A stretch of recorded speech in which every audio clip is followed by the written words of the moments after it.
Bonjour tout le monde, j'espère que vous allez bien. On se retrouve pour un petit point lecture. Ça sera un petit peu particulier. Je vais vous présenter deux romans et deux livres qui ne sont pas des romans, qui sont plutôt qui sont totalement d'actualité, mais plutôt scientifiques. Mais je vous en parlerai à la fin, comme ça pour ceux qui n'intéressent pas, que ça n'intéresse pas, c'est pas grave. Alors, je vais commencer par ce livre qui s'appelle Les beignets d'Oscar ou Mes 100 jours de bonheur. C'est un auteur italien qui s'appelle Fausto Brizzi. Alors, donc, ça se passe en Italie, à Rome.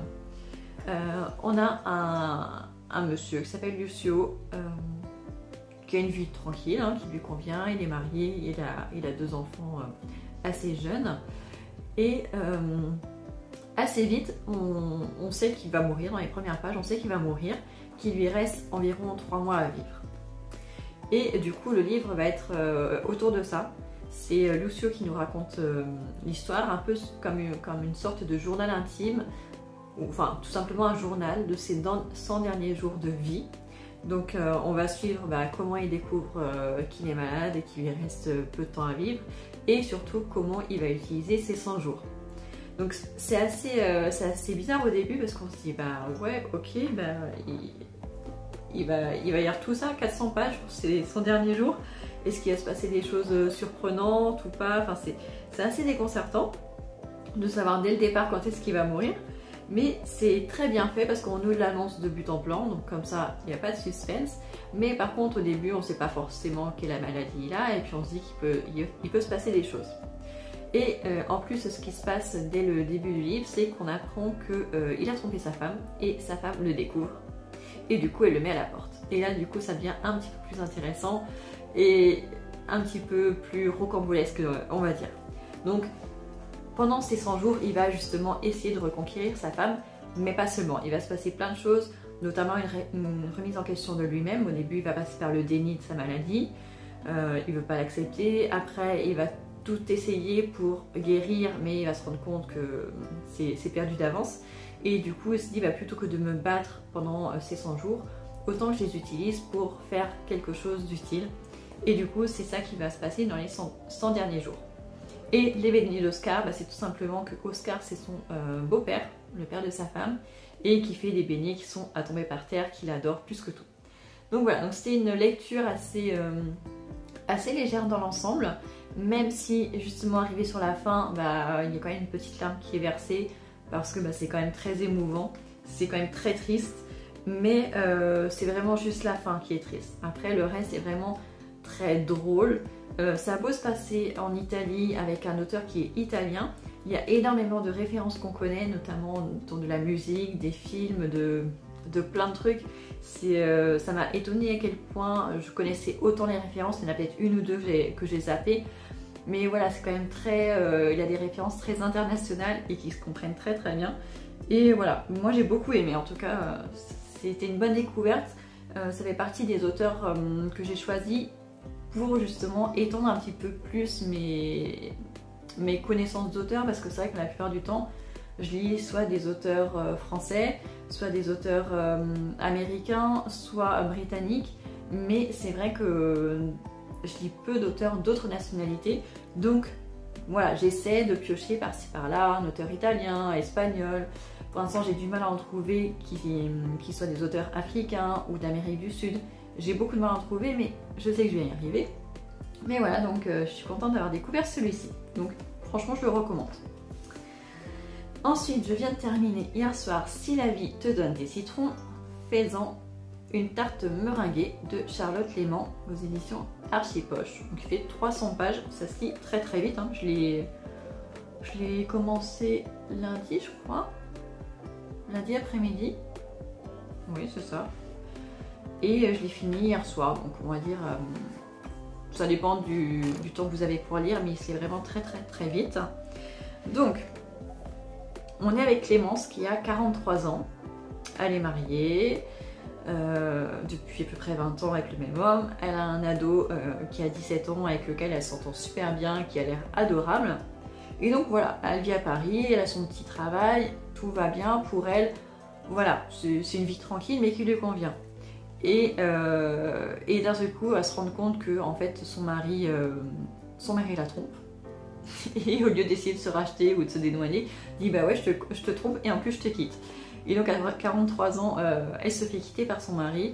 Et son mari, au lieu de se barrer pour aller vivre avec sa nouvelle petite amie, parce que forcément il la quitte pour une femme plus jeune, et ben il va lui dire bon, on va mettre en vente l'appartement, mais en attendant, je peux pas aller vivre avec ma copine parce qu'elle est en coloc, donc il faut que je reste dans l'appart. Donc ils vont faire une espèce de coloc dans l'appartement alors qu'ils sont séparés. Et si c'était que ça irait, mais en fait le type, excusez-moi l'expression, c'est un gros connard. Et franchement c'est insupportable. Les premières pages déjà il était agaçant alors qu'ils étaient encore en couple. Et dès lors qu'il la quitte, il devient mais vraiment un gamin mal élevé en fait, un personnage horrible. Et même elle est agaçante tellement elle est naïve au départ. Donc franchement ça a été... c'était vraiment agaçant. Au départ, c'était vraiment... J'avais envie de tous leur donner des claques. Mais ça se lisait très vite. Les chapitres sont courts. Et du coup, voilà, l'écriture est quand même fluide. Donc ça se lisait très vite. Et quand j'ai vu lundi soir que j'en étais déjà à la moitié, je me suis dit, bon, bah, je continue, je le finirai demain. Ça ira très vite. Après, par la suite, ça s'améliore. Heureusement, l'autrice a beaucoup d'humour et ça fait passer la pilule, mais le fond de l'histoire, je n'ai pas du tout aimé. Voilà, c'est encore une femme trompée qui se fait quitter, qui doit recommencer sa vie. Donc j'ai l'impression que c'est un scénario qui est quand même très basique et qui revient très souvent. Et là j'ai trouvé que c'était mal exploité parce que les personnages étaient tellement dans l'extrême que ça en était vraiment agaçant. Donc voilà, après c'est quand même une lecture légère, donc si ça, peut-être que certaines pour l'été ça pourrait leur convenir, mais voilà, je sais que ça va pas me rester en tête très longtemps. C'était une lecture rapide, voilà, mais par exemple je préfère largement celui-ci qui était vachement plus drôle et où les personnages étaient quand même plus réfléchis. Voilà, mais bon, ça m'a fait passer le temps quand même, j'aurais pu l'abandonner et je l'ai continué quand même. Et enfin, on arrive, enfin pour moi parce que j'ai beaucoup aimé, on arrive à ces deux livres qui nous parlent d'écologie. Alors, j'ai lu Mal de terre d'Hubert Reeves. C'est une conversation avec un journaliste qui s'appelle Frédéric Lenoir. Ça a été écrit en 2003, donc 2002 ou 2003, donc c'est pas récent, ça date d'il y a 20 ans.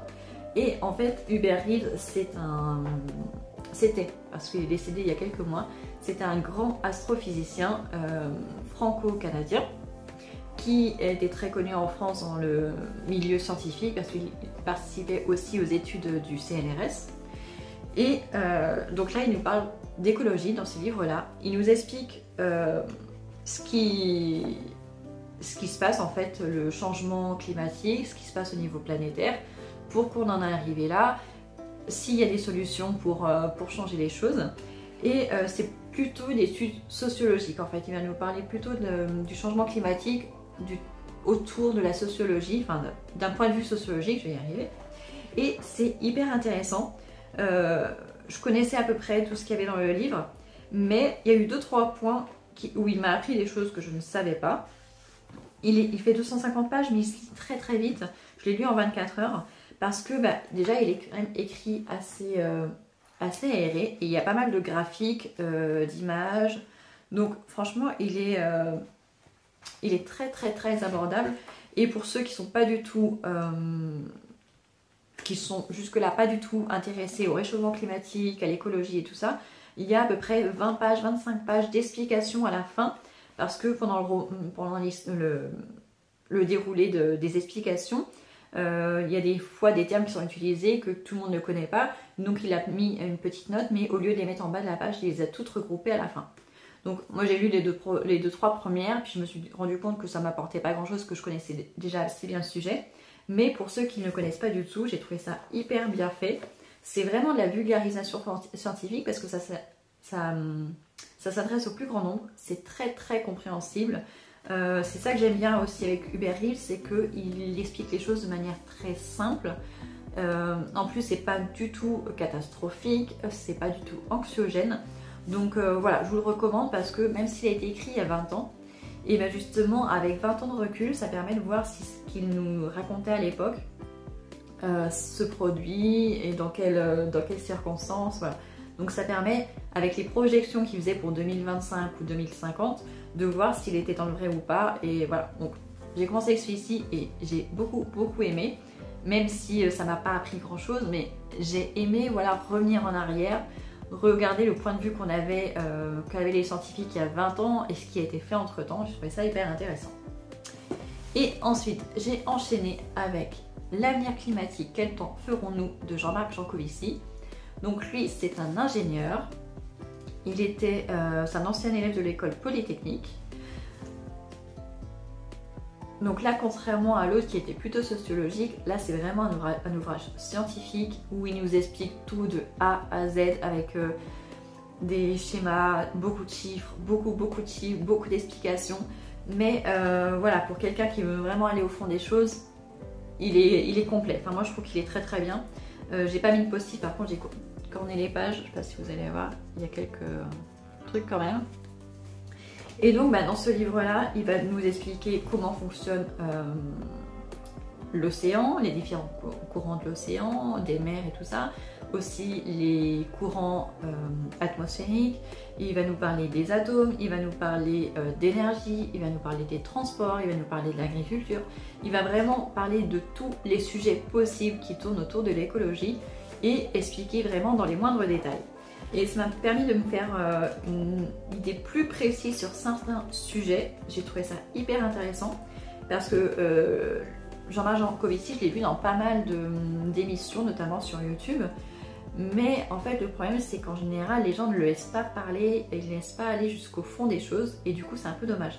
Donc là, le fait que ce soit écrit, voilà, c'est lui qui écrit le livre, c'est lui qui décide ce qu'il y met. Et donc, il peut aller au fond des choses, il peut dérouler son idée jusqu'à la fin. Et du coup, voilà, c'est hyper intéressant. Donc, pour ceux qui ne sont pas très scientifiques, que ça peut rebuter, je vous conseille Mal de terre, qui se lit très vite. Mais pour ceux que le côté scientifique, les chiffres, tout ça ne font pas peur, franchement, allez-y, c'est hyper intéressant. Pareil, c'est écrit en 2002 ou 2003, sur à peu près la même date. Tous les deux aux éditions Seuil, Sciences ouvertes. Ils se complètent vraiment très bien. Il fait aussi à peu près 250 pages, un peu plus. Mais celui-ci, il est quand même plus chargé en termes de pages.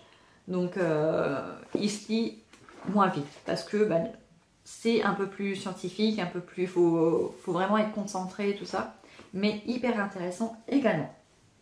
Donc je vous les recommande si vous vous intéressez un petit peu à l'écologie. Et je vous les recommande encore plus si vous ne vous intéressez pas du tout à l'écologie. Et donc voilà pour mes 4 lectures. Donc ça, ces deux-là, je les ai adorés. Voilà, ça faisait un petit moment que j'avais envie de les lire et j'en cherche d'autres. Je vais voir à la médiathèque tout à l'heure si je peux en trouver d'autres dans la même collection. Celui-ci, je vous le recommande aussi, on passe un bon moment, même si la fin est un peu triste.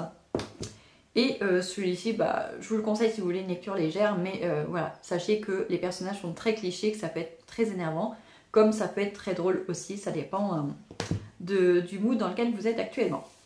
Voilà, j'espère que cette petite vidéo vous aura plu, et on se retrouve très vite pour une autre vidéo.